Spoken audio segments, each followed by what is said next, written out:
আজকে প্রথম দিন, তারপরও মেলায় এত মানুষের মানে উপস্থিতি এবং আমার বিভিন্ন স্টল থেকে যতগুলো বই, যেমন আমার একক গ্রন্থ বা আমার যৌথ গ্রন্থ 4-5টা স্টল থেকে সবগুলোতে আমি আজকে পেয়ে গেছি। এটা আমি প্রকাশকদেরকে অনেক থ্যাঙ্কস জানাবো। আর আমার হাতে এই মুহূর্তে দেখছেন আপনারা চারু, এটা আমি খুব আনন্দের সাথে গর্বের সাথে সম্পাদনা করেছি, সংকলন করেছি। এটা 33 জন রাইটার আছে আমরা, এবং এখানে যারা ঢাকায় উপস্থিত তাদের বেশিরভাগ মানুষই উপস্থিত আজকে, তো খুবই ভালো লাগছে। বই আসলে যাদের ভেতর বাসা বেঁধেছে তাদের তো এটা করা ছাড়া উপায় নেই, তাদেরকে মেলায় আসতেই হবে, মেলা করতেই হবে। এবং আমি মনে করি যে বছর ঘুরে ঘুরে এরকম একটা সময় আমরা সব সময় পাবো। আমরা রমজান পেতে পারি, আরও অনেক প্রতিকূল অবস্থা পেতে পারি, কিন্তু আমাদের এই মেলাটা, বই মেলাটা আমাদের বাঙালি কালচারের একটা বিরাট হয়ে গেছে, যেটা আমরা এখন আমাদের সংস্কৃতির বড় একটা অংশ, এবং এটা আমাদের করতেই হবে, এটা আমার আত্মার সাথে জড়িত।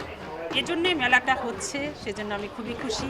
এই মেলায় আমার 4টা বই আসবে, সেটা হচ্ছে একগুচ্ছ চিঠি আমি হাতে পেয়েছি, আর মতিনের খেতা, এটা হচ্ছে আঞ্চলিক ভাষায় রচিত, গাজীপুরের আঞ্চলিক ভাষায় রচিত মতিনের খেতা।